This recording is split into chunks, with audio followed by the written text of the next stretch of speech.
Bueno, ya estamos grabando. Estamos entonces desarrollando la unidad 2, que es una unidad de conceptos esencialmente, como ya lo hemos señalado en la clase anterior. Conceptos que en la medida que vayamos avanzando en el desarrollo de la teoría, los vamos a ir contextualizando en marcos teóricos, con el análisis de casos, en las actividades prácticas. Es decir, vamos a ir retomando Dale, conceptos. chicos, me llené de grano. Biología de mierda. Recuerden, Guadalupe, recuerden ¡Ah! de mutearse. Em, bueno, entonces estos conceptos después los vamos a ir retomando en otros contextos teóricos, pero como nos interesa subrayarlos, nos interesa que les quede claro estas ideas, es que hacemos como una separación de ellos y los vamos comentando. Y como ven también en el PowerPoint vamos relacionando conceptos a veces que se complementan, otras veces son contradictorios, otras veces se relacionan de alguna manera. Esta relación que hacemos, por ejemplo, Estado-mercado, que es lo que vamos a hablar ahora, sagrado-profano, familia-empresa, son conceptos que tienen ciertos aspectos en comunes, pero también aspectos específicos y distintos cada uno de ellos. Ángeles, ¿levantas la mano? Hola, profe. Disculpe, a mí no me quedó claro el último concepto de la clase anterior. No sé si me lo podría explicar. La última relación. La última relación de la clase anterior era, a ver, igualdad y diferencia. Ese. Sí, ese. Eh, en primer lugar, estos dos conceptos de igualdad y diferencia son conceptos que hacen relación o que enfocan en relaciones humanas, ¿cierto? Por ejemplo, el concepto de igualdad significa que algo es igual a algo, ¿cierto? A es igual a B, por empezar, ¿cierto? Pero en el caso del análisis social, cuando hablamos de igualdad, obviamente que estamos hablando de relaciones entre las personas, pero que implican algo compartido y semejante entre las mismas, ¿cierto? Por ejemplo, la igualdad de ingresos económicos, la igualdad de las formas de ser, la igualdad en compartir un gusto. Por supuesto que no se puede suponer que somos seres completamente iguales, sino que tenemos aspectos compartidos y aspectos distintos. Eh, Esta idea de igualdad y diferencia la remarcamos ¿por qué? Porque nos interesa mucho otro concepto que vamos a ver después, que son el de clases sociales. Y las clases suponen que hay cierta igualdad en un grupo, pero que se diferencia de otro grupo. O sea, por ejemplo, las clases altas de las clases medias, de las clases bajas. ¿En qué son iguales las clases? Bueno, son iguales, por ejemplo, en el ingreso económico, son, pero iguales, semejantes entre sí y distintas de otras, ¿cierto? Por ejemplo, las clases altas tienen, generalmente son propietarios de campos, de empresas, de comercio, tienen ingresos altos.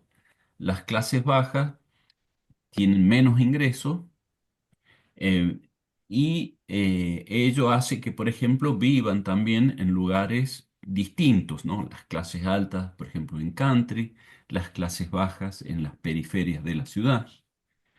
Y también estilos de vida, gustos culturales semejantes entre sí y distintos con otros. Las clases altas, por ejemplo, gustan de jugar al golf, de deportes como el polo, las clases bajas otro tipo de deporte. Las clases altas gustan de un tipo de música, las otras clases de otro tipo de música. Se visten de una forma determinada, los otros se visten de otra manera. La manera de hablar, hasta las maneras de sonreír, de reírse, los chistes, ¿eh? ¿Qué tipo de chistes hace uno? ¿Qué tipo de chistes hacen otro? ¿A dónde van de vacaciones uno? ¿A dónde van de vacaciones otro? Es decir, estilos de vida semejantes entre sí y distintos de otros. Es decir, ese es un primer aspecto por cual nosotros remarcamos estos conceptos.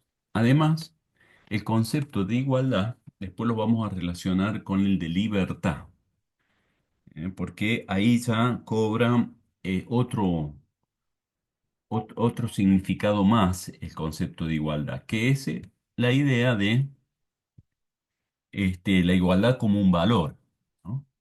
O la libertad como un valor. Y en ese caso, cuando estamos hablando de valores, nos referimos a algo que sentimos y estamos dispuestos a defender o a hacer cosas porque creemos que es valioso. Por ejemplo, si creemos que los seres humanos debemos ser todos iguales y compartimos eso como un valor, posiblemente hagamos cosas, tomemos decisiones, nos comprometamos con acciones vinculados a ese valor. Si creemos en otros valores, supongamos el valor de libertad, que suele por ahí ser un tanto entrar en tensión con el valor de igualdad, bueno, tomaremos otras decisiones, votaremos, por ejemplo, a otros partidos políticos, nos comprometeremos con determinadas acciones distintas al de la igualdad. ¿Mm? Igualdad y libertad, además, son conceptos, ¿cierto?, que orientan posicionamientos de tipo político. Los valores, sobre todo cuando son valores compartidos por muchas personas, son muy importantes en el análisis social porque desde allí se generan, como les digo, acciones, decisiones, formas de pensar, compromisos, etcétera, ¿no?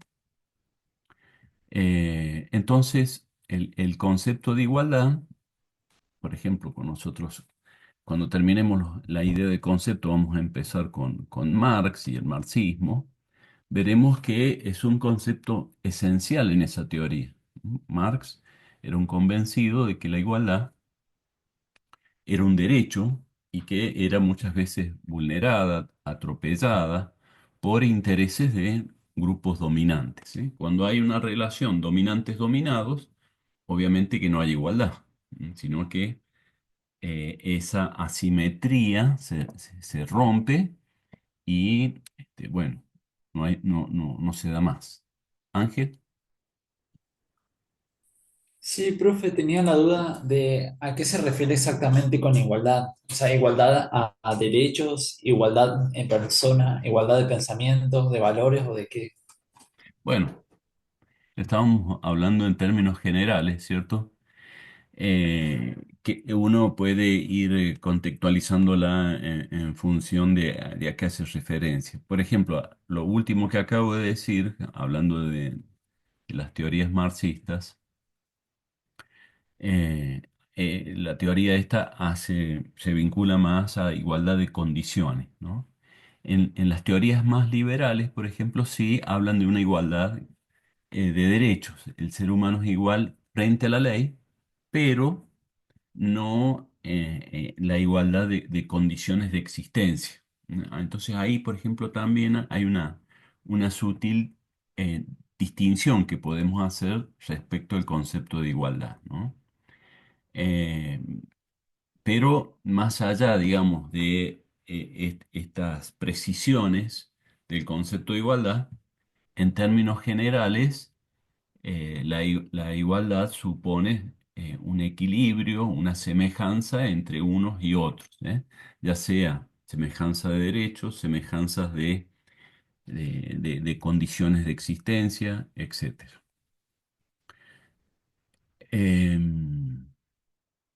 Claro que esto, como les digo, es importante porque uno puede pensar de manera distinta frente a la igualdad, frente a las diferencias, frente a las libertades, y tener pensamientos en un sentido o en otro.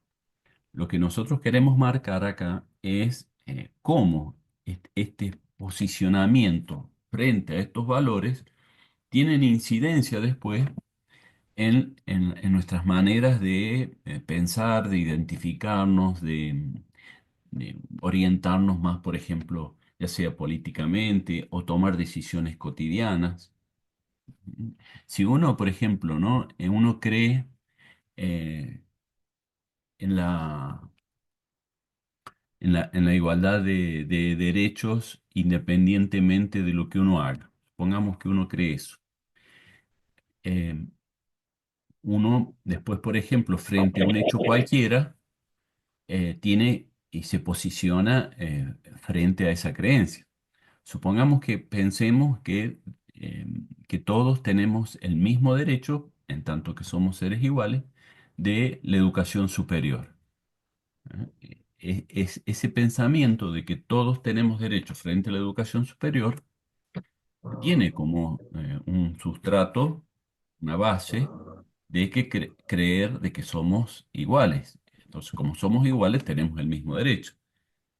En cambio, si decimos no, la educación superior debe ser algo que se brinda en función de lo que uno hace, en función del mérito, en función de, no sé si es privada, en función de la capacidad de pagar una matrícula.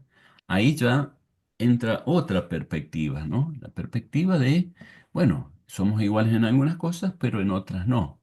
En otras, lo que nos sucede, o a donde accedemos, tiene que estar vinculado, por ejemplo, a lo que hacemos. ¿Eh? Eh, por ejemplo, el marxismo dice, ¿no? que la igualdad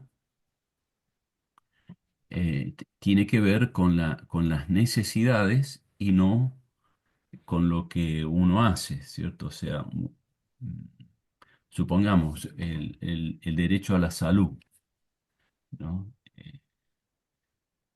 ¿Tenemos todo el mismo derecho de tener la misma calidad de salud o la persona que pueda pagar por mejor salud, que tenga mejor salud, y el que no pueda pagar, bueno, asistirá a una salud mínima porque no puede pagarlo? Eso es una línea argumental. Otra sería, no importa si puede pagar o no pagar, somos seres humanos y tenemos el mismo derecho de acceder a la salud, tenga o no tenga ese dinero para pagar, ¿no? Cuando no hay dinero, y acá avanzamos y nos metemos con este otro concepto. Cuando no hay dinero, es el Estado el que debe brindar el servicio. ¿Mm? Y acá, por ejemplo, hay mucha coincidencia en que el Estado tiene que ocuparse de cuestiones básicas como son justamente los ejemplos que he estado sugiriendo, ¿no? Salud, educación, seguridad. Son derechos que todos tenemos y que si una persona no puede pagar por ello, el Estado debe hacer algo para garantizar esos servicios, ¿no? El de la seguridad, el de la salud, el de la educación. Por lo menos algo eh, básico, elemental, mínimo, porque, bueno, eh, obviamente que si no hay, si uno se enferma y no puede comprarse remedio, no puede atenderse, y bueno, lo más probable que termine mal, ¿verdad? O muriendo o quedando con secuelas muy graves. Y eso, bueno, socialmente no es constructivo para nada, ¿cierto? Qué mejor que tener una sociedad sana, saludable, porque todos los beneficios que trae la salud al trabajo, a la convivencia, al desarrollo, es decir, y además, por supuesto, que la salud es un derecho, ¿cierto? Más allá de los beneficios que pueda tener, es un derecho. Lo mismo pasa, ¿cierto?, con la seguridad eh, y con la educación. La seguridad, por ejemplo, en la Edad Media, por ejemplo, la seguridad era un tema que cada uno se daba la seguridad que podía. Cuando se forman los estados nacionales en la modernidad, la seguridad pasa a ser un mandato del Estado, ¿no? El Estado tiene que velar por la seguridad de todos.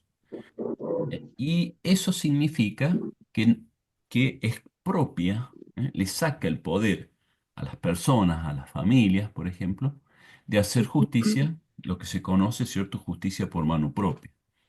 Si a mí vienen a mi casa y me roban, yo no puedo ir y pegarle en la cabeza con un palo a quien me robó y recuperar lo que es propio. No, tengo que ir a la justicia a que sea ella la que me restituya o que investigue quién me robó o el delito que fuere, ¿cierto?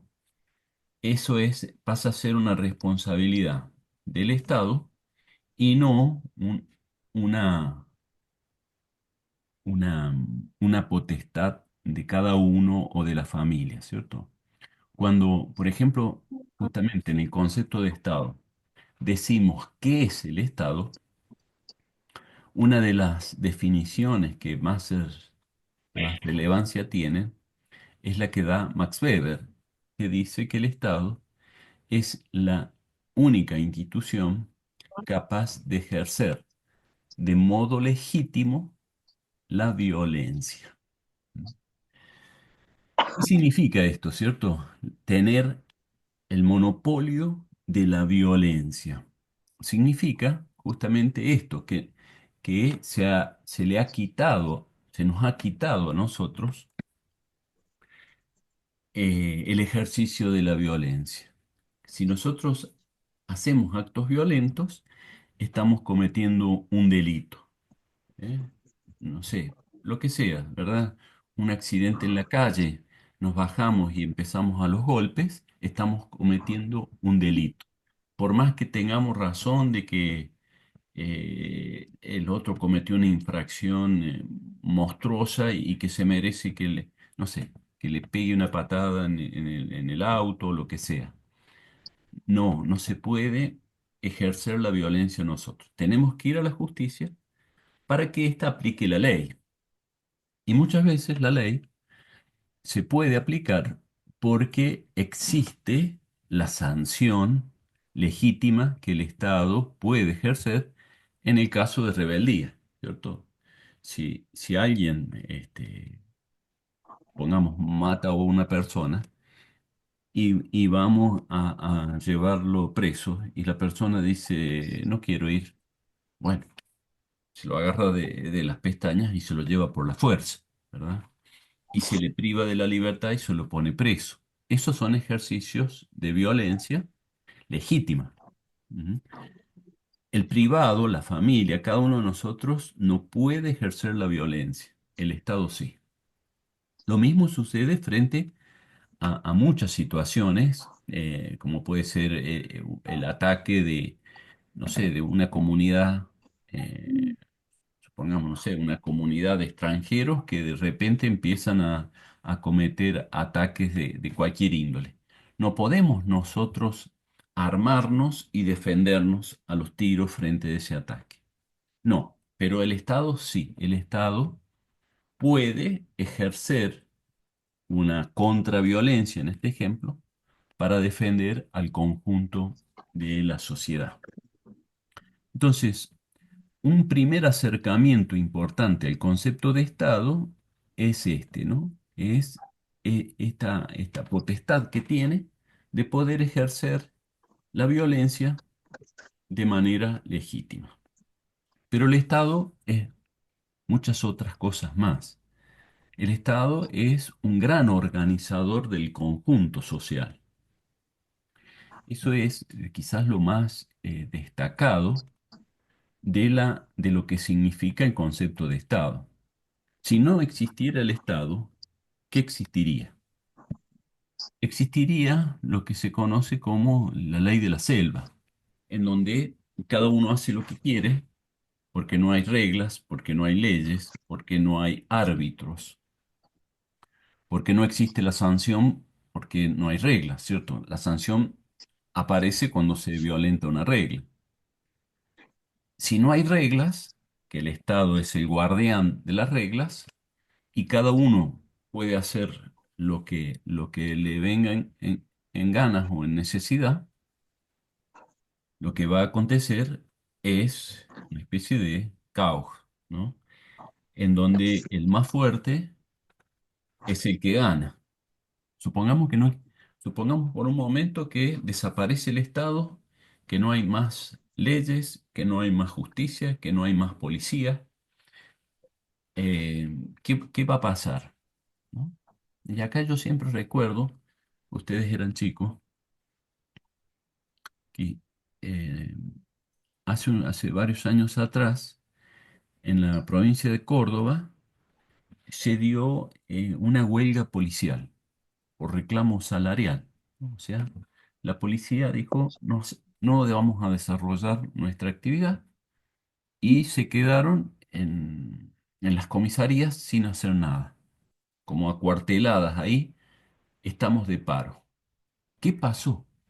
¿Qué pasó, digamos, cuando la policía dijo nosotros nos cruzamos de brazos y no hacemos nada? Lo que pasó, aparte uno lo veía por la tele, ¿cierto? Es que empezaron los saqueos de la población, por ejemplo, a los comercios, ¿eh? A robar de manera, abrumadora. O sea, uno veía cómo había muchísima gente en la calle rompiendo los comercios y robando las mercaderías. Y no solamente en los supermercados, sino en casas electrodomésticos, casas de tecnología, cualquier comercio era violentado y la gente robaba. Y además, lo más sorprendente era que no era gente, o sea, había de todas las clases sociales ahí. Uno veía, por ejemplo, gente con autos muy caros que se bajaban del auto, iban, robaban y subían las cosas a esos autos o esas camionetas. O sea, incluso, porque muchas veces el tema del robo, este, se plantea que es una respuesta a la necesidad. Si uno ve gente pudiente robando, no cabe el argumento de que están robando por necesidad, sino que están robando porque quieren robar y quieren tener eso. Bueno, este caso, digamos, al no existir, digamos, momentáneamente la posibilidad de la sanción que la policía podía ejercer si alguien robaba, la gente, dijo, bueno, hagamos lo que tengamos ganas de hacer porque nadie nos va a sancionar, ¿no? Entonces, este episodio, digamos, fue una muestra que uno podría ver. Me acuerdo que creo que estaba en la época del primer gobierno, si no me equivoco, de Cristina Kirchner, ¿no? Podrían, después de clase, buscar saqueos en Córdoba por paro policial en la época de Cristina Kirchner. Seguro van a encontrar imágenes y van a ver lo que les estoy contando. Pero ¿por qué les cuento esto? Porque esto es seguramente lo que sucedería si de repente desaparece el Estado, ¿no? Y sería una de las cosas que sucedería. Porque acá estamos hablando de que no hay policía. Y el Estado no es solamente el servicio de policías, ¿no? El Estado son las leyes, es la educación, es, es la salud, es la construcción de rutas, es la administración de los impuestos que se cobran.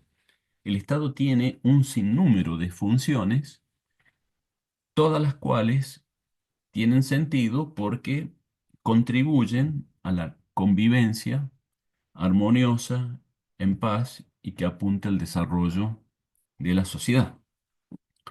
Entonces, el Estado se encarga de eso.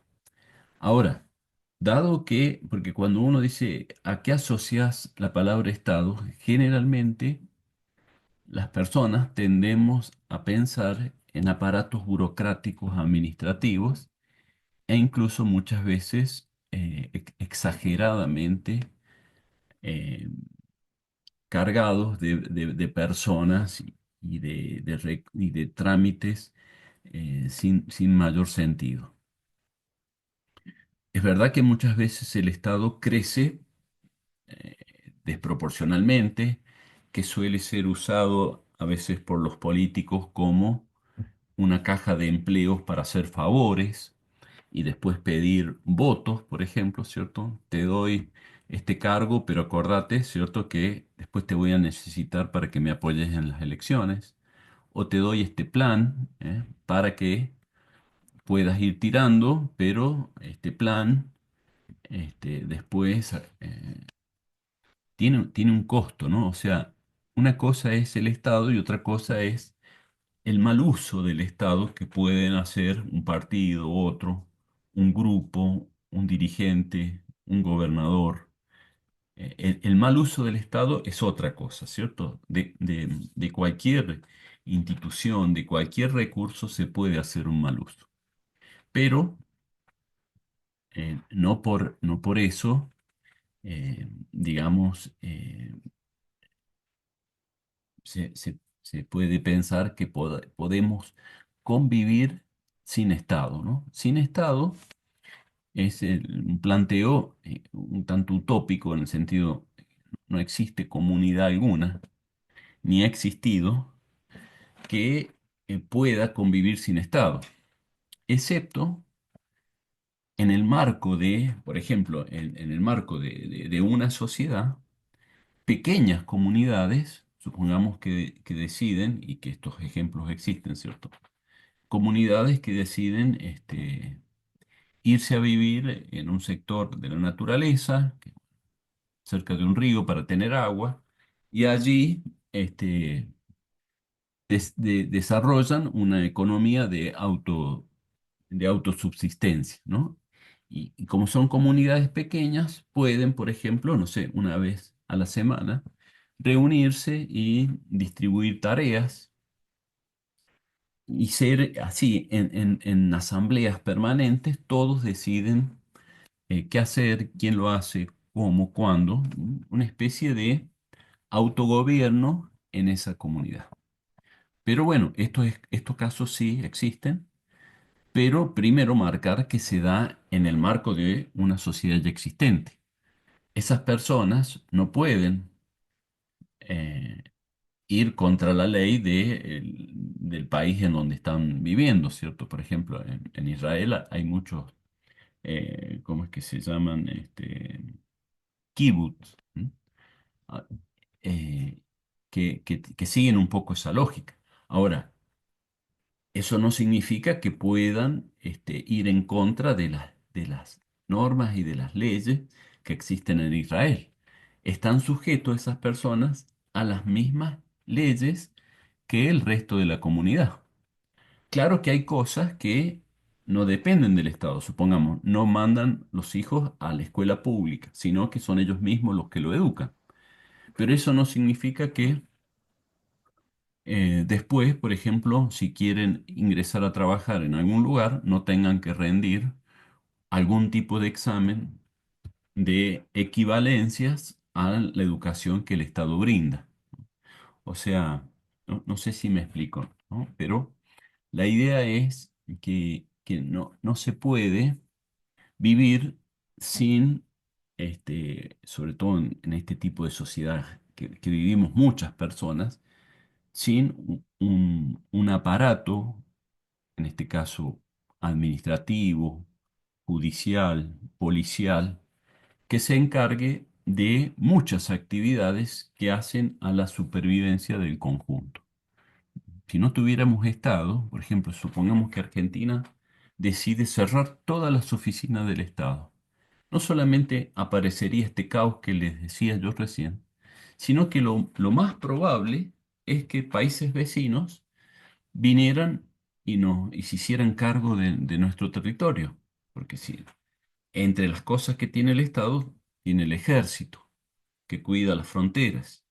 Si nosotros decimos no más gastos, no más ejército, no más policía, no más educación, no más seguridad, no más salud, bueno, sucederían muchas cosas impensadas que no suceden cotidianamente y, por cierto, bastante traumáticas, desagradables, indignas. Nada lindo podría suceder si no tenemos este gran organizador que es el Estado. El Estado, entonces, es una institución que se ocupa del bienestar común, del conjunto de una población, lo que hace a la totalidad de los intereses de una población. Por eso, muy vinculado al concepto de Estado, es el concepto de público. Muchas veces se habla de lo público como un concepto que tiene que ver con, con el conjunto también, ¿cierto? O sea, por ejemplo, esta es una plaza pública. ¿Qué significa decir que es una plaza pública? Bueno, un primer acercamiento es que no es privada, ¿no? Lo privado es lo contrario de lo público. Una plaza pública significa que cualquier habitante puede ir, caminar en la plaza, sentarse en un banco, porque es pública, ¿cierto? Es de todos. El concepto de público está vinculado a todos. En cambio, el concepto de privado remite a una persona, a una familia, a un grupo en particular. Yo no puedo, por ejemplo, si veo una casa con el portón abierto, simplemente meterme y ponerme a tomar mate adentro y después digo, no, estaba el portón abierto. No, porque esa casa es privada, no es una casa pública. Ahora, si fuese, no sé, una casa donde funciona algo público, sí podría entrar. No sé si a tomar mate, pero sí, supongamos que sea una casa de la municipalidad en donde hay exposición de fotografías de la ciudad. Claro que puedo entrar y ver la fotografía. ¿Por qué? Porque es un espacio público. Bueno, entonces, el Estado es todo eso, es una institución pública que se ocupa del conjunto, que lo hace por medio de actividades básicas, necesarias, imprescindibles, y que por supuesto todas esas actividades que desarrolla el Estado cuestan dinero. ¿Por qué? Y bueno, porque el policía no trabaja gratis, los docentes no trabajamos gratis, el, el médico no trabaja gratis, el enfermero no trabaja gratis, los jueces tampoco lo hacen gratis, los que llevan los registros administrativos de lo que sucede tampoco trabajan gratis. Con lo cual, el Estado, para desarrollar esas tareas, necesita tener dinero y pagar. ¿Y cómo tiene dinero el Estado? Cobrando impuestos. Siempre se ha cobrado impuestos, incluso desde la época no sé, egipcia, los faraones. Cada vez que hay un jefe encargado de una comunidad, ese jefe tiene gastos y los gastos los cubre obligando a la comunidad a aportar dinero a esa jefatura. No es un invento de hace unos años que el Estado cobre impuestos, ¿no? Cualquier Estado se financia cobrando impuestos. Ahí uno puede qué discutir. Si son justos la cantidad de impuestos que hay, si están bien administrados, si se derivan bien, si hay transparencia, muchas cosas se puede pensar sobre el tema impositivo. Pero indefectiblemente siempre está vinculado el Estado con cobrar impuestos para sostener las actividades que se llevan a cabo. Bueno, entonces el Estado, una gran institución encargada del conjunto. ¿Por qué acá en el PowerPoint ponemos como un concepto muy relacionado al concepto de Estado, el concepto de mercado? Este concepto, mercado, es muy importante también y tiene un alcance semejante al de Estado. ¿Qué quiero decir con alcance? Bueno, que abarca generalmente al conjunto de una población, está sujeta a ciertos procedimientos que hacen al mercado. Pero veamos qué es el mercado, ¿no?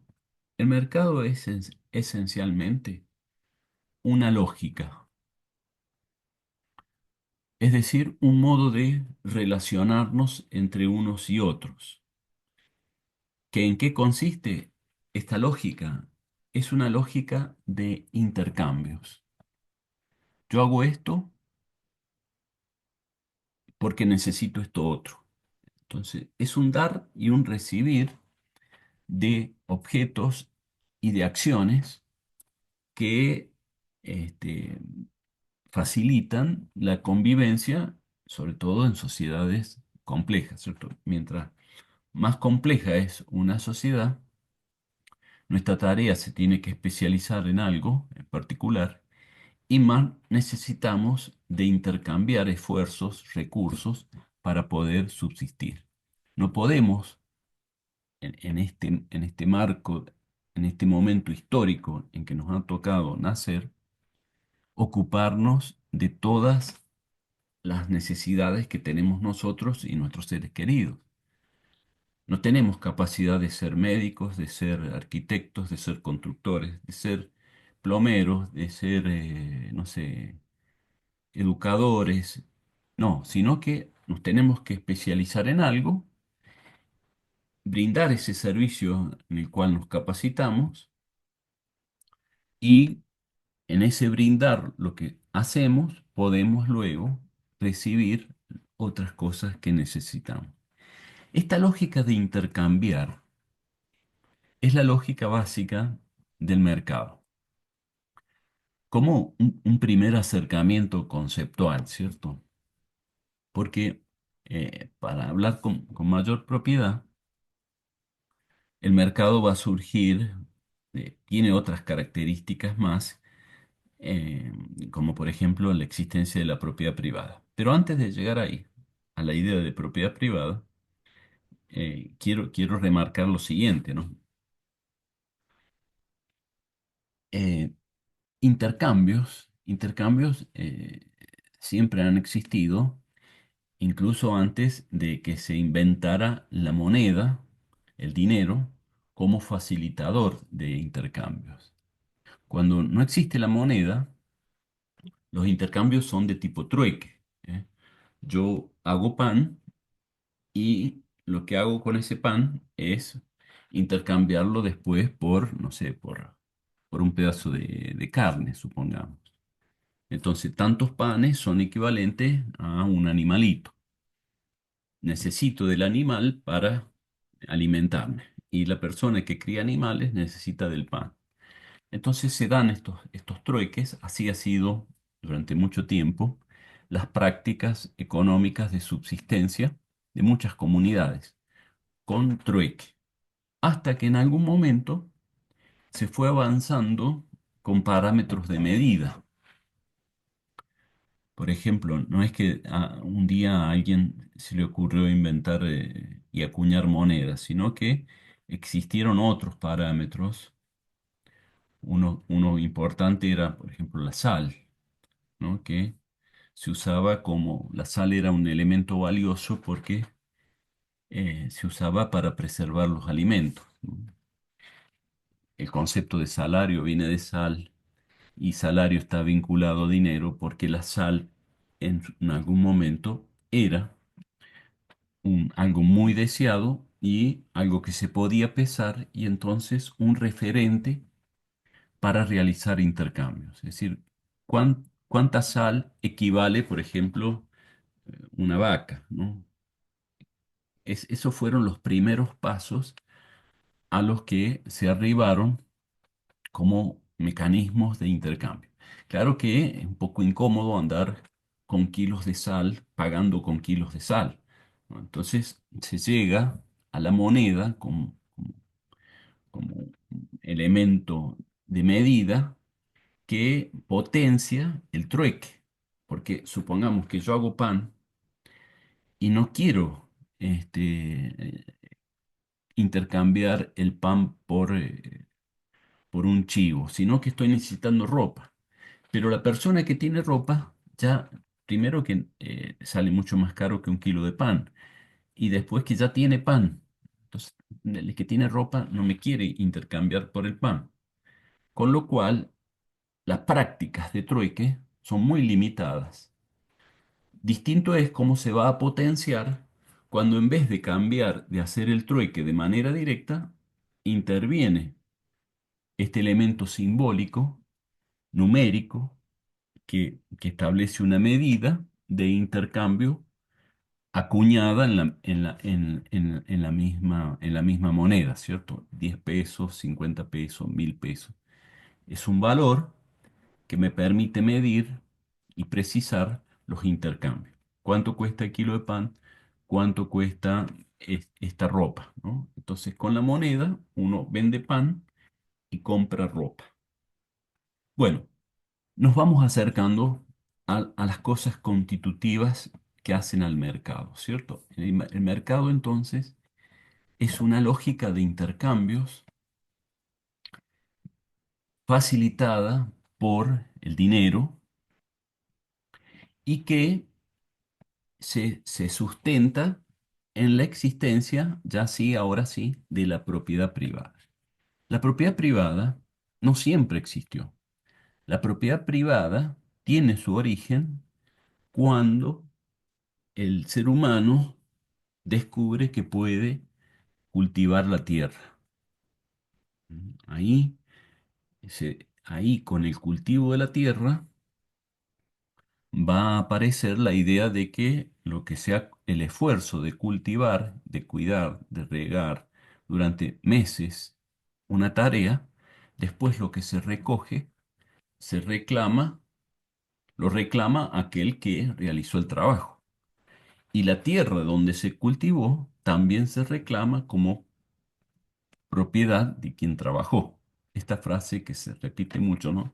La tierra debe ser de quien la trabaja, es milenaria, ¿cierto? El ser humano, 10.000 años atrás, 8.000 antes de Cristo, es que la parte mesopotámica, a orillas del río del Nilo, es que descubre que puede cultivar la tierra. Y ahí entonces aparece por primera vez en la historia de la humanidad la idea de propiedad privada, que es un paso fundamental a la existencia del mercado, ¿cierto?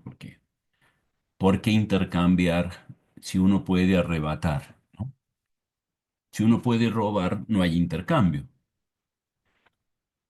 El intercambio se va y supone el reconocimiento que un objeto es de su poseedor, ¿no? Y que legítimamente lo entrega a cambio de otro objeto o de un dinero que el poseedor es otro. La propiedad privada, el concepto de propiedad privada es semejante al concepto de posesión, pero acá, a diferencia del concepto de posesión, el concepto de propiedad quiere decir que está garantizado por el Estado que esa posesión es legítima. Esta diferencia entre posesión y propiedad es una diferencia importante que significa que ambas posesión y propiedad suponen, o sea, el concepto de propiedad supone una posesión. Si uno es propietario, supongamos, de una moto, posee esa moto, ¿cierto? La tiene, la usa, pero tiene un papel, un título, que lo ha sacado en el registro del automotor, que es un papel público que tiene validez y que va a decir, José María Lucero es el titular de esta Suzuki Moto modelo 2015. Ese papelito es un certificado de que la posesión que tiene esa persona de ese vehículo es legítima. Y si alguien le roba la moto, puede con el título de propiedad reclamar en la justicia que sea restituida, que vea quién la tiene, que se investigue y si encuentran al que la robó, que se lo castigue y que le devuelvan esa moto. Pero para hacer eso necesita el título de propiedad. No puede decir me robaron la moto, porque lo primero que le van a preguntar, ¿y que la moto era suya? Sí, era mía. A ver, muéstreme los papeles. Los papeles hacen referencia al título de propiedad. Bueno, lo mismo pasa con una casa. Lo mismo sucede, no sé, si uno compra, cuando uno compra un artefacto cualquiera, ¿no? Una computadora, la factura que le dan es como un certificado de propiedad. Por eso hay que guardar las facturas. Si uno hace un seguro de robo contra los bienes de su casa, y le roban, cuando va a reclamar al seguro, lo primero que le piden es las facturas de compra. Esas facturas de compra sirven para mostrar que uno era un legítimo poseedor, o sea, era el propietario, ¿no? Entonces hay una sutil diferencia entre posesión y propiedad. Bueno, el mercado, entonces, repitamos, es una lógica que promueve los intercambios, que requiere de la existencia y el reconocimiento de la propiedad privada para que estos intercambios también fluyan, ¿cierto? Para que circulen sin problema. Si uno que posee una moto quiere venderla por dinero, la existencia del título de propiedad facilita la venta. Si no, si uno no tiene título, la moto no vale nada. Hasta se desconfía, si no tiene título, lo más probable es que sea una moto robada. ¿Por qué no tenés título de propiedad? Y no, porque se murió el dueño y no firmó los papeles. Bueno, puede pasar, ¿cierto? Pero se complica la circulación, el fluir de los intercambios si no existe esta certificación de propiedad. Bueno, y cuando la propiedad es alterada, uno puede, como decíamos, reclamar al Estado que se haga justicia, que se repare una violación a la propiedad. Bueno, ¿qué más es el Estado? El mercado, perdón. Además de ser entonces esto, ¿no? Intercambios, existencia de propiedad privada, con los procesos de modernización, con la revolución industrial, el mercado adquiere una dimensión muy grande. ¿Por qué?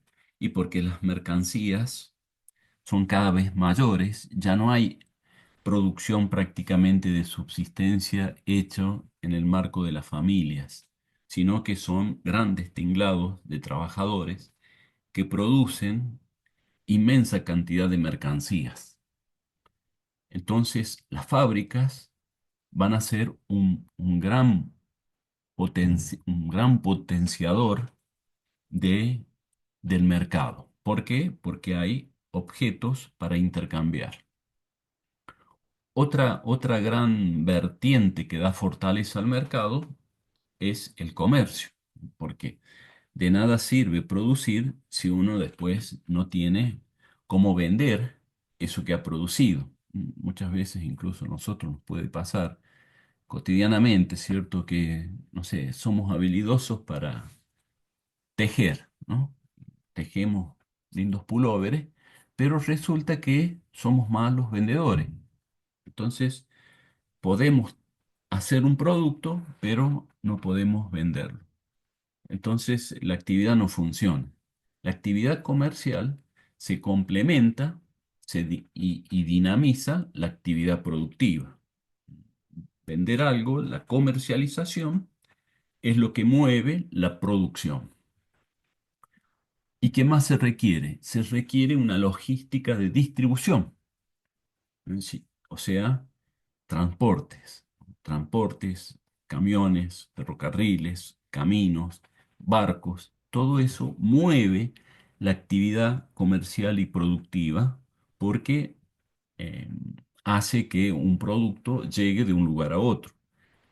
Yo, supongamos, en Córdoba hay una fábrica de autos, pero todos los autos que se producen en Córdoba, Córdoba le queda chica a la fábrica, necesita vender esos autos en Buenos Aires, en Brasil, en Chile, y para vender esos productos en otros lugares, ¿qué va a necesitar?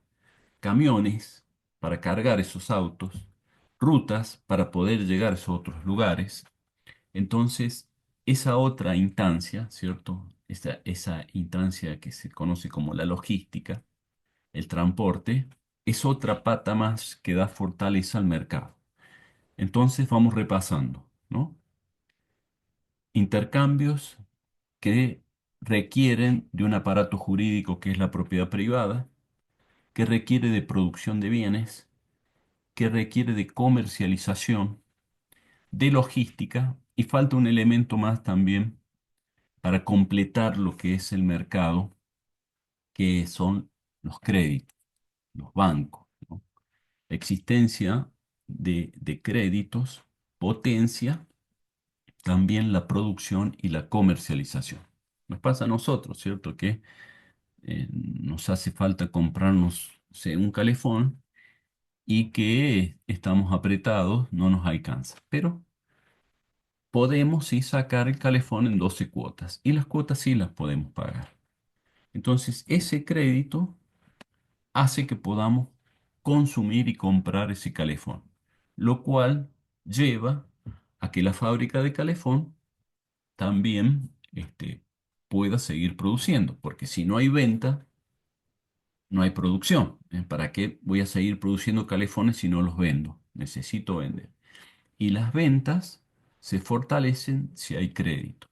Y también el crédito es una herramienta de los productores, porque si, supongamos, ¿no? Esa fábrica de calefones vende calefones y le va bien, bueno, puede sacar un crédito en el banco, por supuesto que no de chirola, sino de mucha plata, para a lo mejor hacer, además de calefones, calefactores, porque tiene gran parte de las maquinarias, pero le faltan otras máquinas.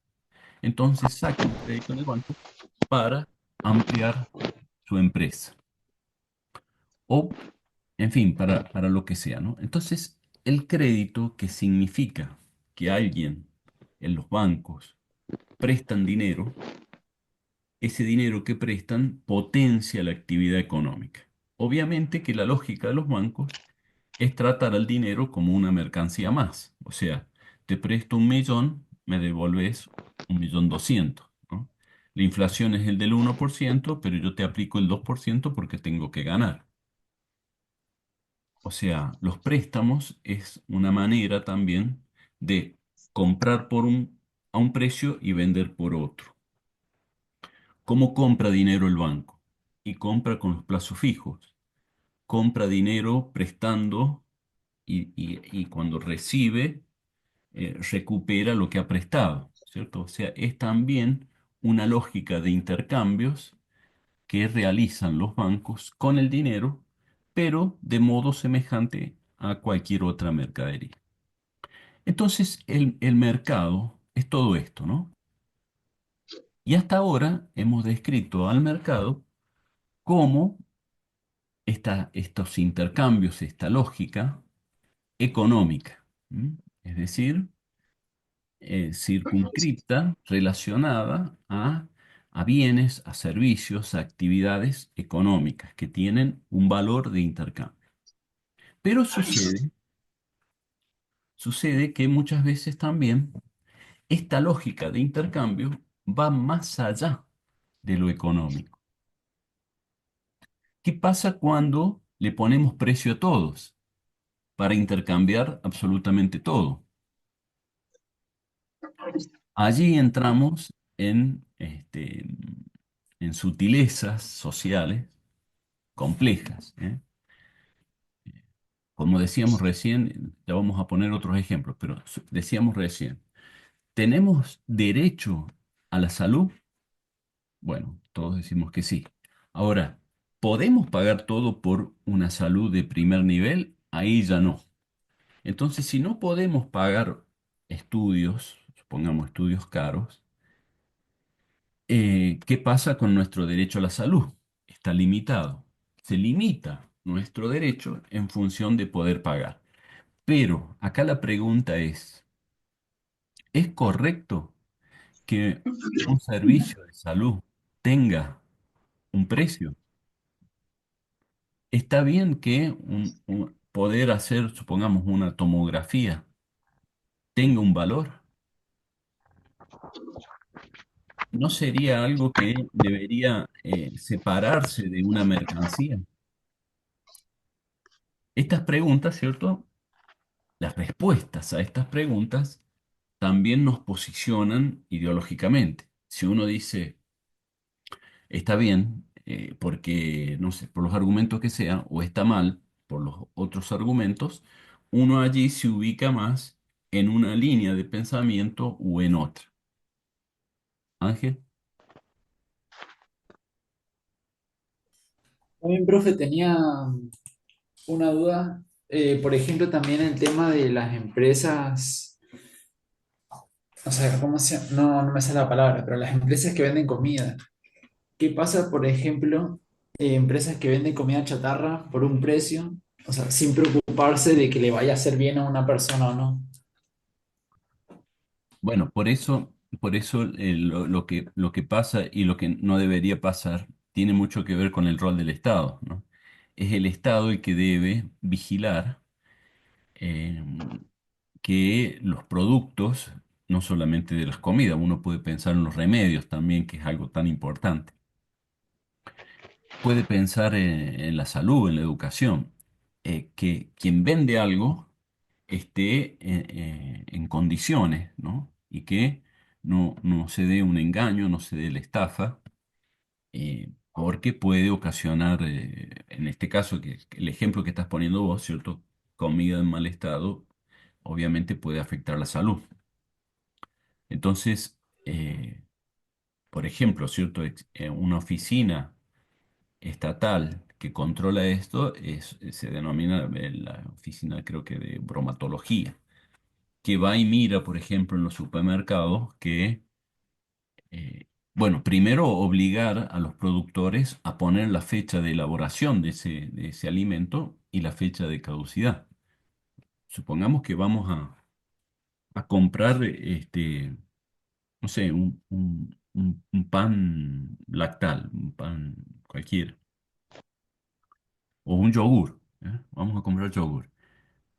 Yo no sé si ustedes tienen la costumbre de hacerlo, pero eh, hay que mirar cuál es la fecha de vencimiento. Muchas veces los alimentos que ponen en oferta los super es porque están pronto a vencerse. Entonces, si se vencen, los tienen que tirar. Hay supermercadistas pícaros que suelen borrar el vencimiento y volver a poner otras fechas de vencimiento. Bueno, pero ahí está justamente el rol del Estado que tiene que controlar. Uno mismo tiene que mirar eso, ¿cierto? Pero, ¿qué pasa cuando cerró el supermercado y los dueños de los supermercados le ponen otra fecha de vencimiento a los productos? Eso no lo podemos chequear. Entonces, tiene que haber una actividad de control, de supervisión, que particularmente no la podemos llevar a cabo. Y si nos pasa algo, también apelar al Estado para reclamar. ¿Eh? Eh, comí esto y nos intoxicamos. Bueno, habrá que castigar a esa persona que vende comida en mal estado para evitar, no solamente para hacernos justicia a nosotros, sino también para evitar que se repita en otros casos, ¿no? Bueno, Entiendo. Perdón, profe, pero me Sí. refería, por ejemplo, a comidas que están en su óptima condición, pero que por algunos ingredientes que tenga, que a largo plazo puede hacerte mal. Por ejemplo, no sé, comidas ultraprocesadas o así. Por ejemplo, que algunas el Estado la permite, pero a largo plazo o el consumo excesivo de ese producto puede hacerte mal. Ahí también es lo mismo.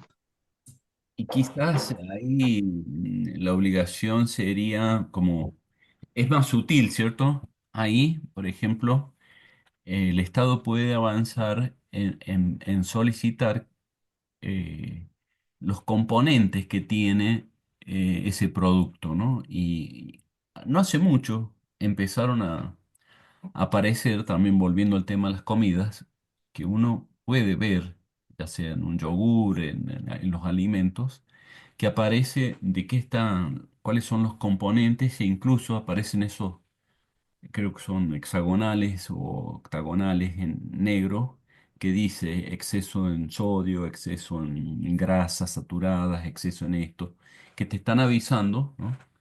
De que no se trata de un producto saludable.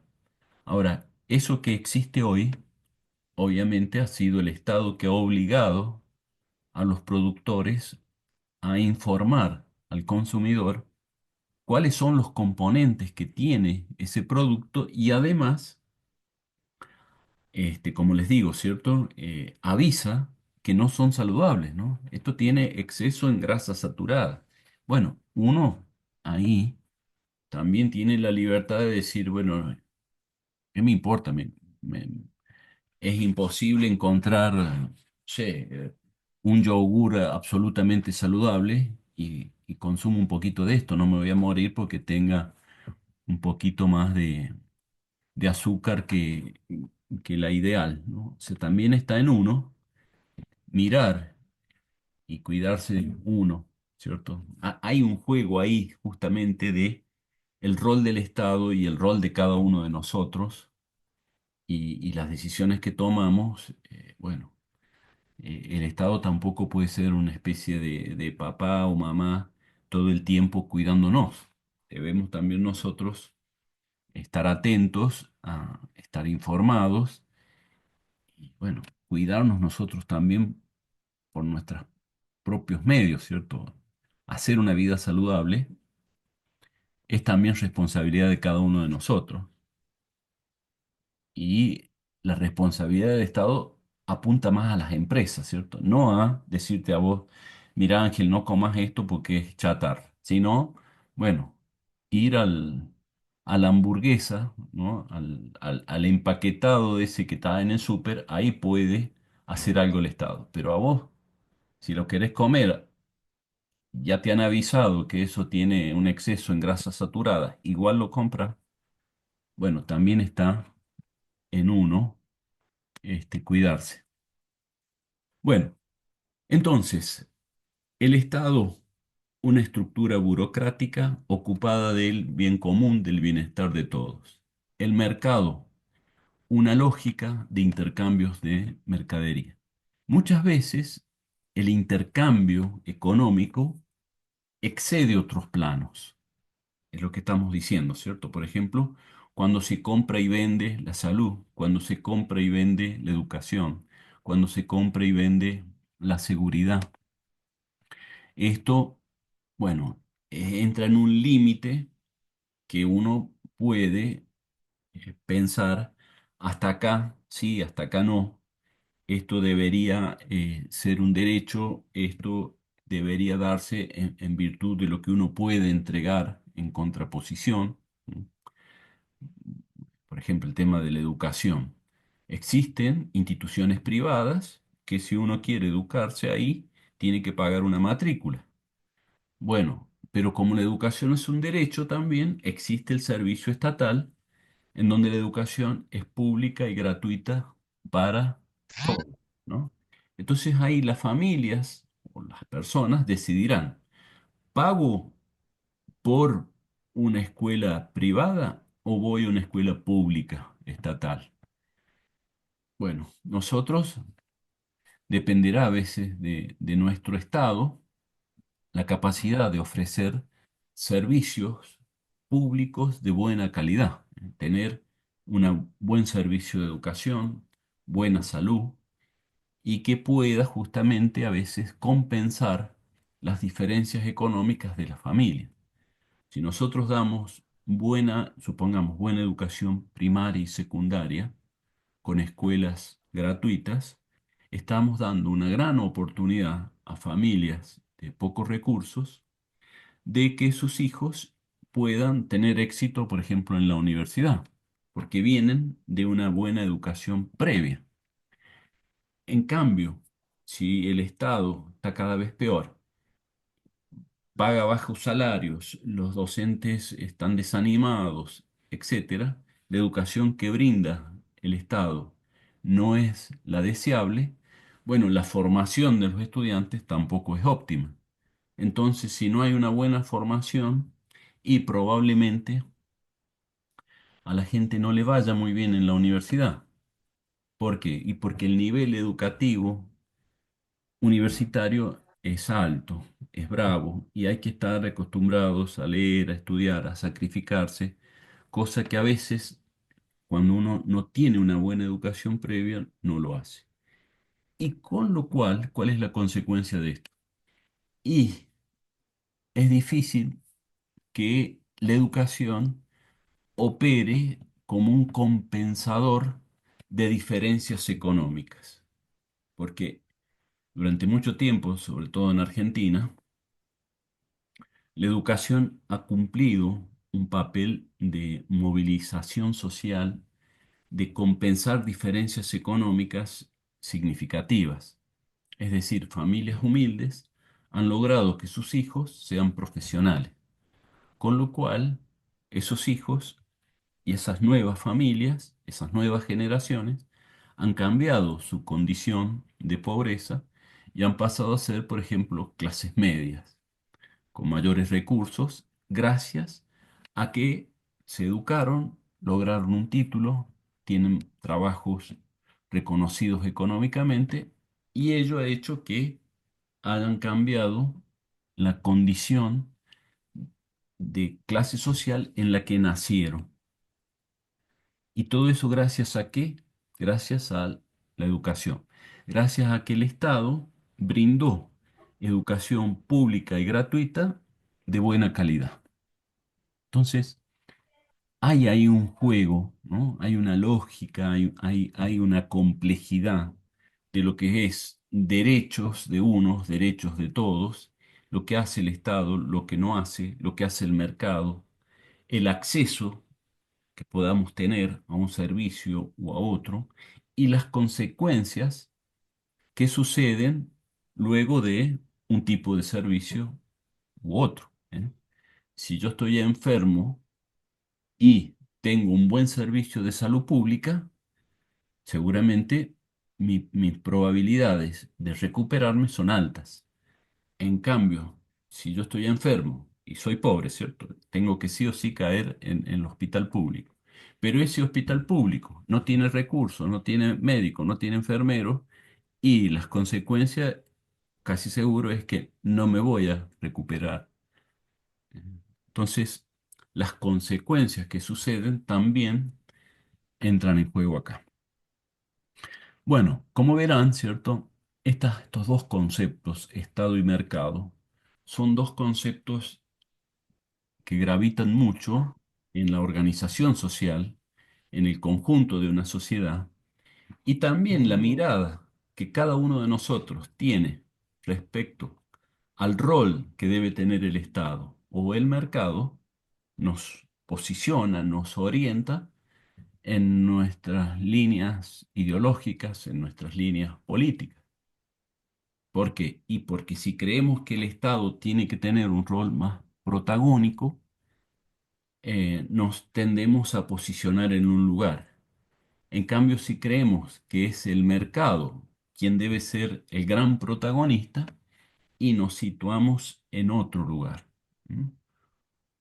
Quienes apuntan más a que hay que darle mayor énfasis al mercado, son personas que se identifican, por ejemplo, con el liberalismo, quienes apuntan al Estado como quien debe ocuparse de más cuestiones y hacerlo con calidad, etcétera, tienden a pensar más en una socialdemocracia o en un socialismo.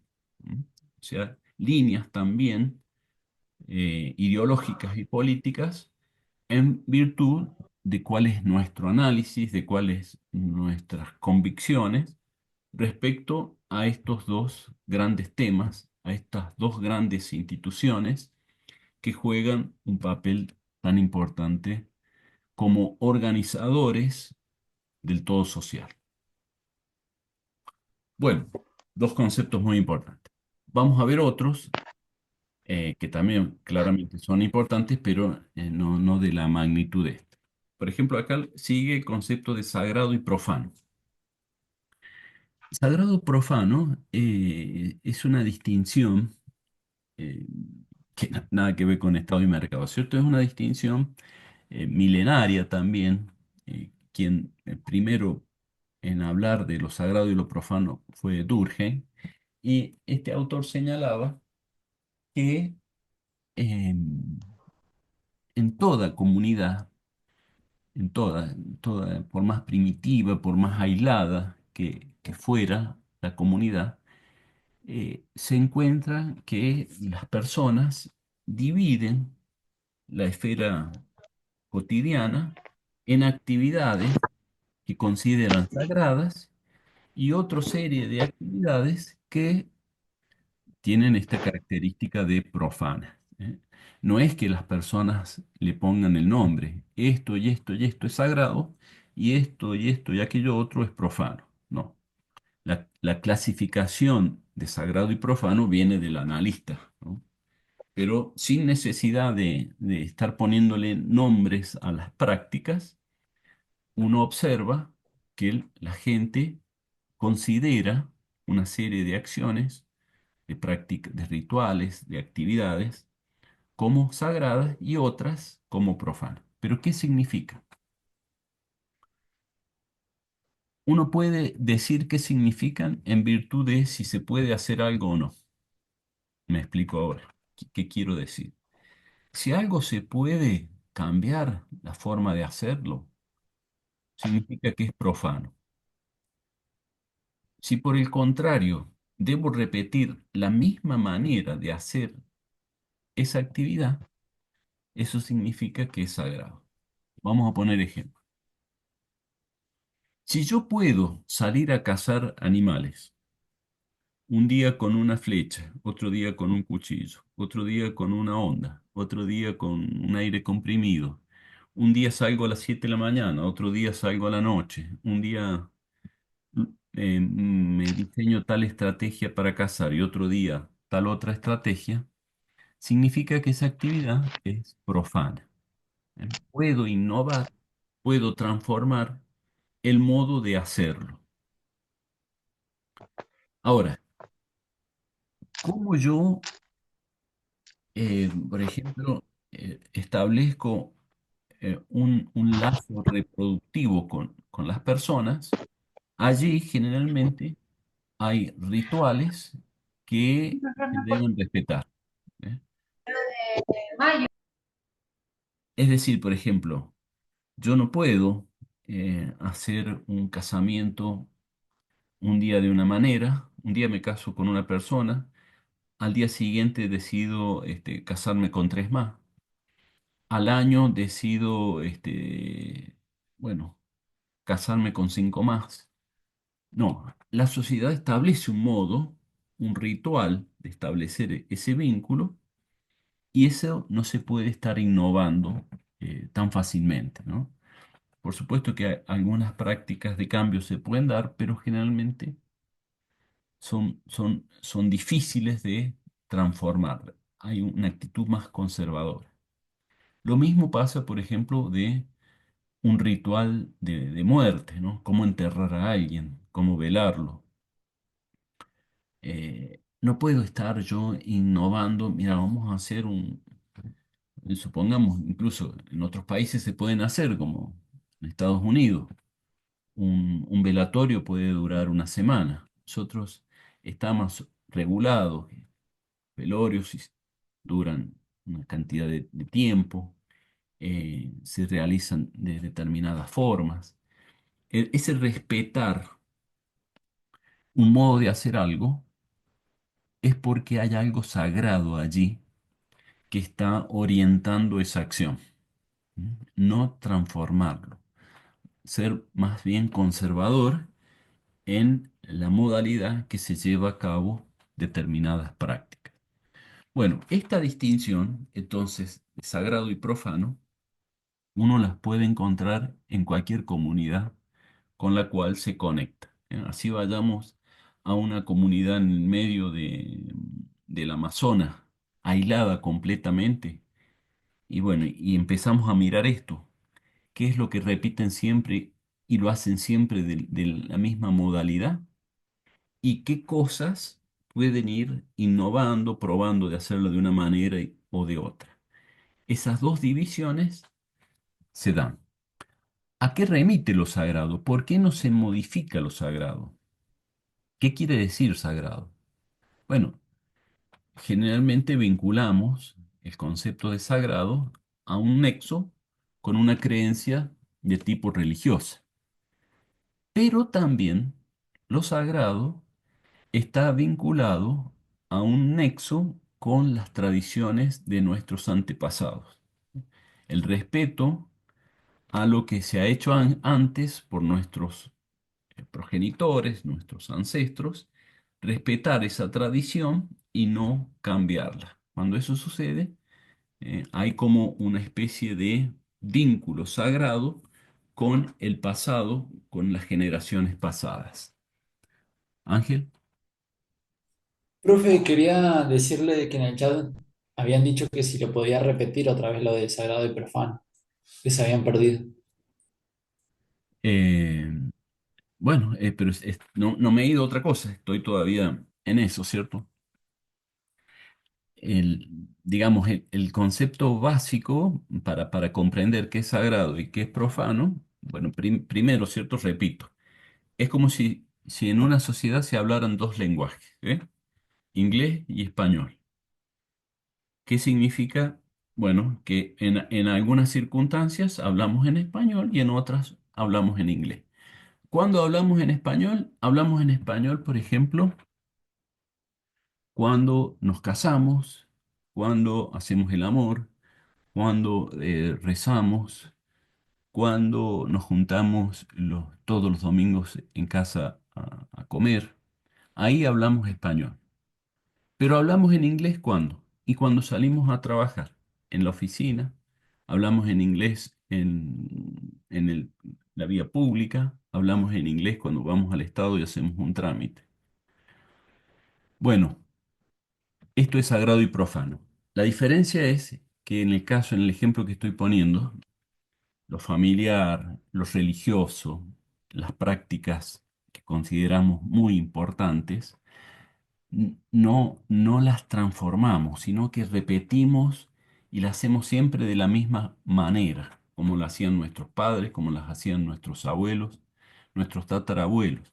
Eso se considera que es sagrado, ¿eh?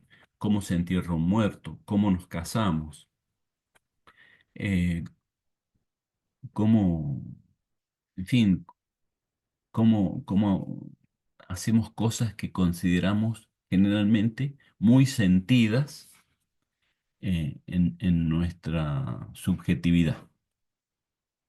Por el contrario, hay una serie de actividades que no nos importa un día hacerla de una forma y otro día de otra. Si vamos caminando a la universidad, un día podemos ir por una calle, otro día vamos por otra. Un día vamos de un lado de la vereda, otro día vamos por otro. ¿Y por qué? Porque esa actividad es profana. No hay una creencia que si yo voy caminando por tal recorrido, eso me va a hacer, no sé, mejor estudiante. No, voy a buscar el camino más corto, voy a ir por el, no sé, el que me guste más, y mañana voy por un camino que me gusta ir porque paso por una plaza porque tengo más tiempo. Pero pasado mañana, que voy medio tarde, voy a usar otro camino porque tiene una cuadra menos. Entonces puedo cambiar la manera de ir caminando de mi departamento a la universidad. Esa práctica, ese recorrido, lo considero una práctica profana. No es sagrado, no es sagrado el camino. Ahora, ¿puede haber caminos sagrados? Y sí, puede haber algún camino sagrado, ¿no? No sé, el camino de... Hay caminos que en las religiones se consideran sagradas porque por allí, no sé, caminó Jesucristo. Entonces, ese camino pasa a ser un camino sagrado y caminar por donde caminó Jesucristo pasa a tener un significado extra, ¿cierto? Y no puedo estar haciéndole volteretas al camino o viendo de transformar esta curvita que tiene este camino porque me hace caminar 20 pasos más. No, eso se debe respetar. Bueno, eh, vínculos, modos de comunicar, formas de desarrollar actividades eh, profanas y sagradas, ¿no? Esto, esto es como, como les dije, como si fuesen dos lenguajes que tiene la sociedad. Otros conceptos, familia y empresa. Estos conceptos, familia y empresa, los pongo acá justamente debajo de sagrado y profano. ¿Por qué? Y porque mucho de lo que sucede en la familia es sagrado y mucho de lo que sucede en una empresa es profano. Es decir, si yo tengo una empresa que fabrico zapatos, estoy siempre pensando en esa fábrica de zapatos, ¿cómo puedo yo innovar en mi modo de producción para hacer un zapato de más bajo costo, de mejor calidad, que sea estéticamente más lindo, que sea más cómodo? Entonces, uno puede ir pensando en realizar cambios en la producción de dichos zapatos. En cambio, en una familia, los vínculos son más sagrados. Yo no puedo, un día soy papá de un bebé, un día lo atiendo, este, otro día no lo atiendo. Un día le doy de comer, otro día no. Un día lo abrigo, otro día no. ¿Por qué? Y bueno, porque voy probando cómo ser papá. No, ¿verdad? Ahí no hay que innovar, ahí hay que respetar las reglas que nos dicen cómo ser padres, ¿cierto? Cómo ser, el cuidado de los hijos no es algo que uno pueda estar viendo, innovando ahí cuestiones, ¿cierto? Ent- Ahora, una primer acercamiento a qué es familia y qué es empresa, ¿cierto? Pero es algo más que esto, ¿cierto? Una familia es un grupo humano que básicamente tiene como función la reproducción de la especie humana. En el ámbito de la familia es que eh, aparecen los nuevos miembros de una comunidad. ¿Y por qué tiene que ser un grupo relativamente estable? Porque el ser humano necesita del cuidado de adultos cuando los niños, una jirafa, por ejemplo, nace y no sé, a los 10 minutos que, que nació la jirafita, se para y ya es independiente. Es un animal increíblemente autónomo y, y que su subsistencia no depende de sus progenitores. En cambio, el ser humano necesita de los adultos durante mucho tiempo, para alimentarse. Si no tuviéramos ese cuidado de los adultos y bueno, desaparecería la especie porque así es nuestra biología. Entonces hay una necesidad de cuidado que se da en este marco familiar. Claro que hay muchas formas de familia, ¿cierto? No estoy hablando de un tipo de familia en particular, sino de un grupo de adultos que se reproduce y que cuida de los niños. Ese cuidado es un cuidado en alimentos, en salud y en lo emocional. Una familia es un ámbito emocional por excelencia. Es eh, lo más claro, lo más importante del grupo familiar es ese afecto que sentimos por los miembros que la conforman. Por eso, digamos, cuando se nos muere un familiar, nos duele tanto. Por eso lloramos. Por eso queremos estar juntos con la familia, porque sentimos cosas, emociones, amor, afecto por esas personas con las cuales compartimos un techo, compartimos la comida, compartimos tantas cosas, tantas experiencias y tanto tiempo juntos. Ese compartir eh, actividades de manera permanente hace que lo afectivo surja indefectiblemente. Hay casi variables físicas ahí como el compartir espacio de manera prolongada durante un tiempo, como una condición casi material, digamos, que hace emerger lo afectivo. ¿Por qué? Y bueno, porque supongamos, ¿cierto? Se muere mi papá que es un hombre no sé, de 70 años, eh, entonces lloro, me duele, me emociono, sufro. Ahora, se muere un señor de 70 años también en la esquina de mi casa, que lo conocía porque me lo cruzaba cada tanto, a lo mejor me sorprendo, algo me toca porque lo conocía, pero no lloro, no sufro. ¿Por qué? Y porque no solo que no era mi padre, sino que no he compartido momentos con él.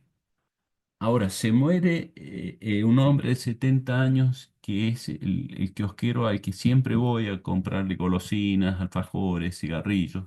Y cada vez que voy, converso y charlo y tengo aprecio. Se muere él y me va a doler. Me va a doler, me puede doler mucho. No tanto como si fuese mi papá y más que si es el hombre de la esquina. Entonces, esa convivencia, ese compartir cosas con alguien que se da en el grupo familiar, hace que lo afectivo sea lo característico de las familias, ¿eh? Entonces, las familias son un grupo humano de cuidado, de reproducción y caracterizado por lo emocional.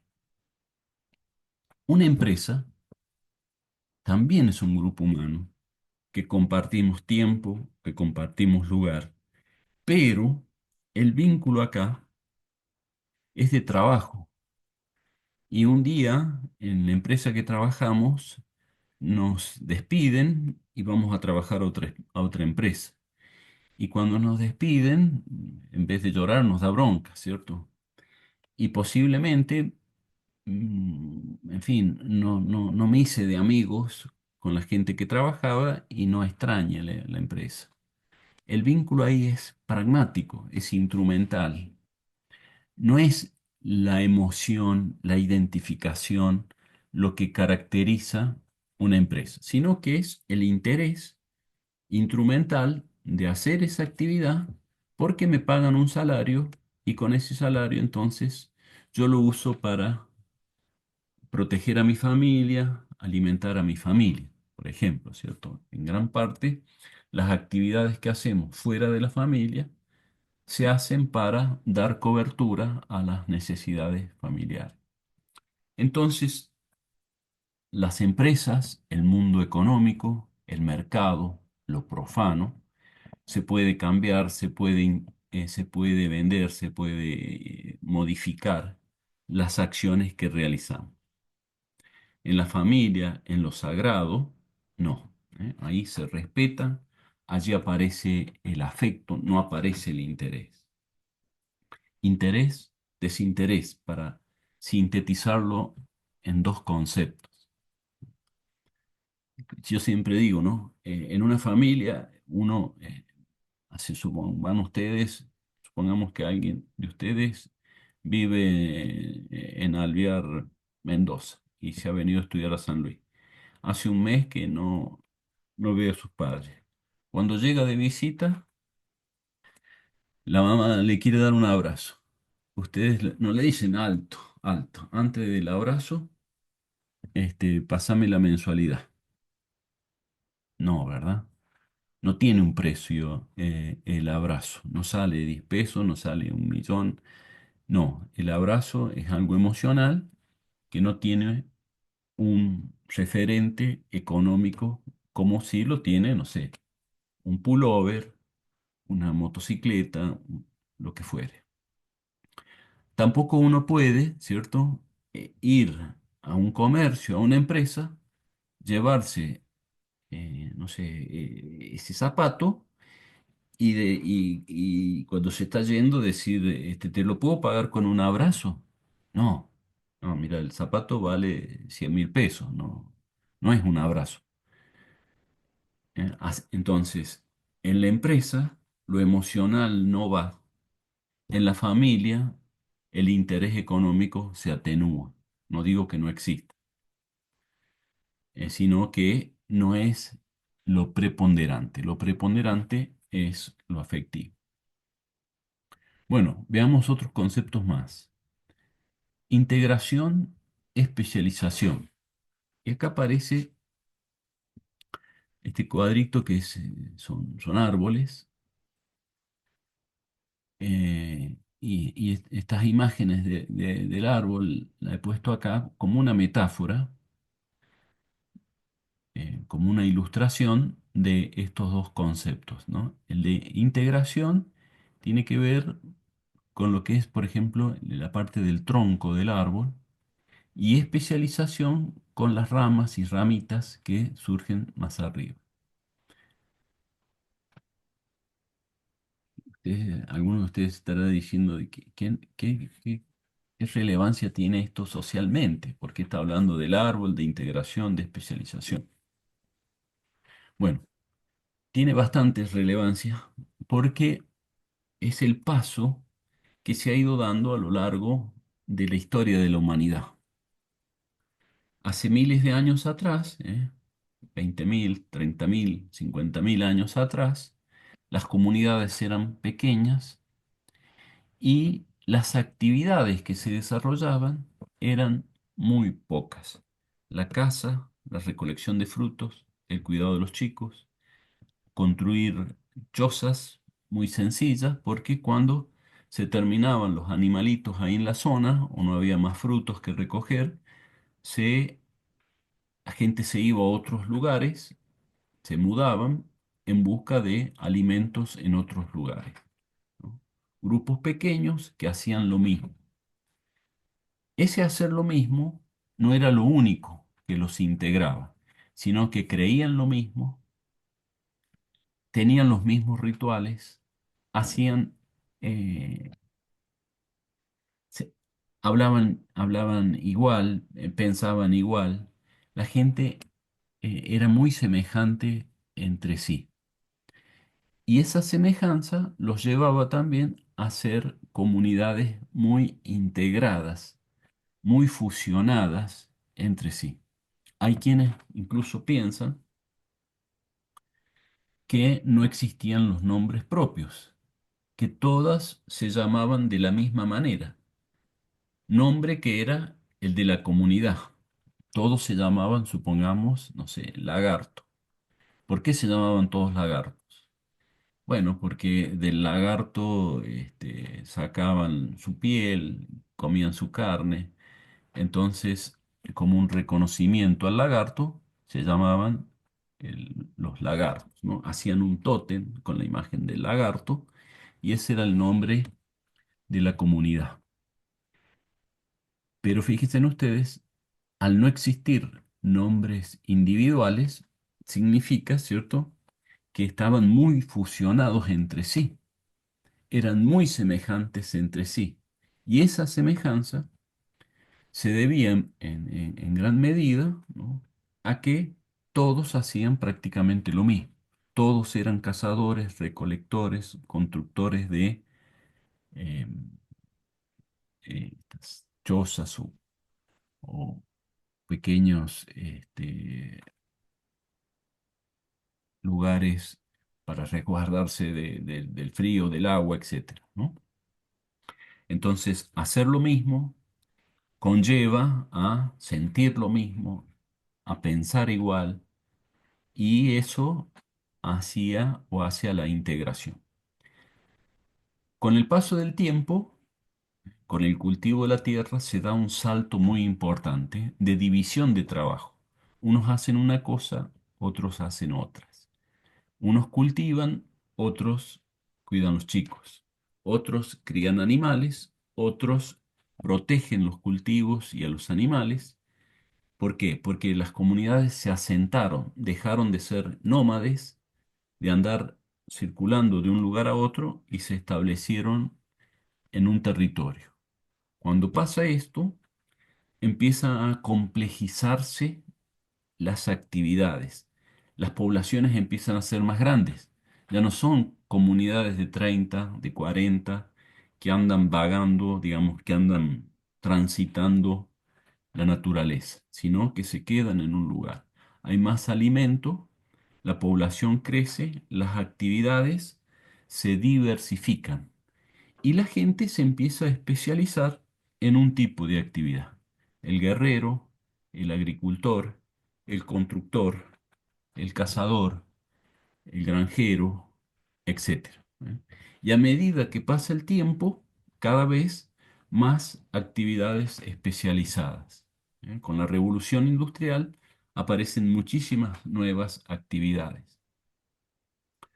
Yo siempre pongo el ejemplo de las carreras universitarias que existían hace 50 años atrás.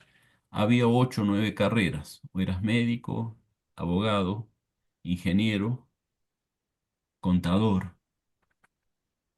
Hoy existen, no sé, como 500 carreras que uno puede elegir para estudiar, ¿eh? De 8, 9, 10 a 500.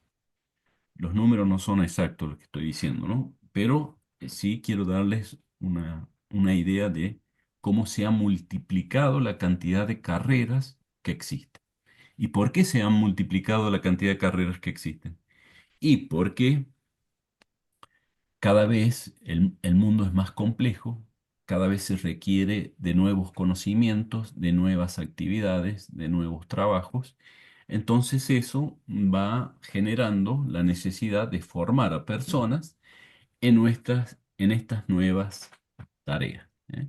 Entonces, este proceso de integración y de especialización marcan como un camino de complejidad de la vida social. No significa que este camino sea un camino evolutivo. Esto lo van a ver en antropología, hay una corriente que se llama el evolucionismo, que parten de la idea, ¿cierto?, que cada vez está mejor, cada vez somos más desarrollados, más civilizados, entonces vamos superándonos. Bueno, ojo con este concepto porque con el paso del tiempo también hay cosas que estamos mejor, pero otras peores, ¿eh? Hay cada vez más pobres, hay nuevas enfermedades, la naturaleza está cada vez más destruida, entonces no necesariamente vamos hacia un mejor camino con el paso del tiempo, ¿eh? Por eso digo, no confundir este proceso de integración, especialización con un proceso de evolución, ¿eh? Que nos vayamos complejizando no quiere decir que vayamos mejorando. Bueno, el último concepto que les voy a dar acá es el que también lo vamos a ver mucho cuando veamos Weber, es el concepto de poder y autoridad relacionados entre sí. ¿Qué es? Partamos de poder porque el concepto de autoridad lo incluye. ¿Poder qué significa? Bueno, poder hacer, ¿eh? Poder comprar, poder estar, poder decir, poder creer. ¿Mm? El poder supone entonces una potencia, una fuerza que nos permite desarrollar acciones. Muchas veces el poder significa que este, una asimetría entre unos con otros. Este tiene más poder que este otro, supongamos. ¿Por qué? Y porque esas potencialidades, sobre todo en esta sociedad contemporánea, tiene mucho que ver con el dinero, con los capitales que tengamos. Si uno tiene dinero, puede hacer muchas más cosas que si no lo tiene. Si uno tiene dinero, puede contratar gente que haga cosas por nosotros, ¿eh? Quiero pintar la casa. Bueno, si tengo dinero, puedo pagar un pintor. Si no tengo dinero, a lo mejor puedo comprar la pintura y la pinto yo. Entonces, tener poder implica tener capacidad de hacer más cosas y además de hacer a otros lo que uno desee. El poder también es una relación entre unos y otros. En un marco de igualdad, el poder se neutraliza. Si somos exactamente iguales, bueno, difícilmente uno pueda hacerle hacer a otro lo que uno quiere. Es en la asimetría, en la desigualdad de poderes, que surge la posibilidad de controlar, de intercambiar cosas con otros, ¿eh? Bueno, ya vamos a ver las fuentes de poder. Yo les dije una, la más común, que es el dinero, pero obviamente que hay otras fuentes de poder. El conocimiento es una fuente poderosa de poder. El estar informado es una fuente de poder. El tener salud es una fuente de poder. El tener vínculos y relaciones con otras personas es una fuente de poder. Hay muchas fuentes de poder, ¿no? El ser simpático es una fuente de poder. El ser joven es una fuente de poder. Bueno, poder.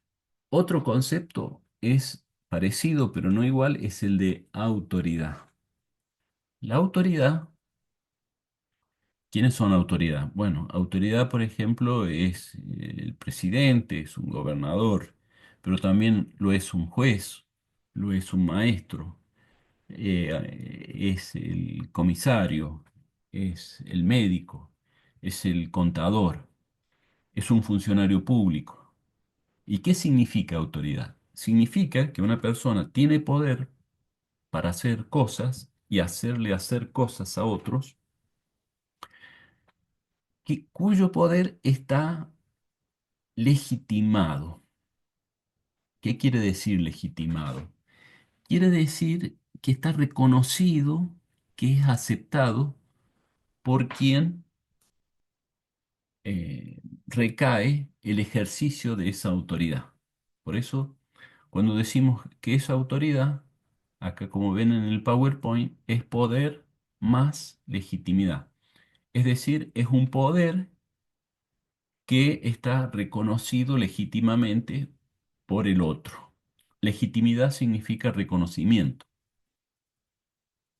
Supongamos, que quiere decir legitimidad.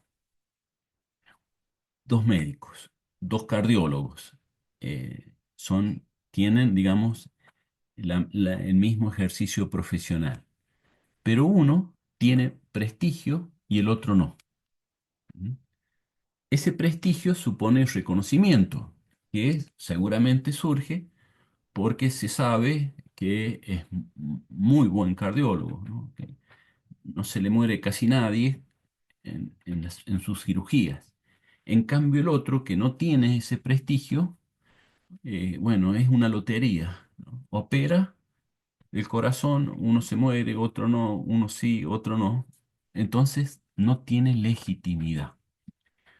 Bueno, pero ambos tienen el poder que da su título y su trabajo. Ambos son cirujanos, ambos están contratados por un hospital y pueden, ¿cierto? Tienen el poder de operar, pero uno tiene más legitimidad que otro.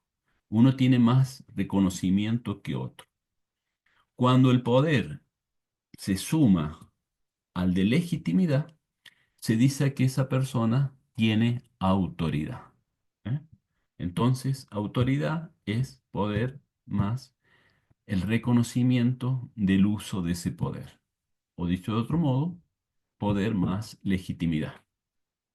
Bueno, dejamos acá por hoy. No sé si tienen preguntas.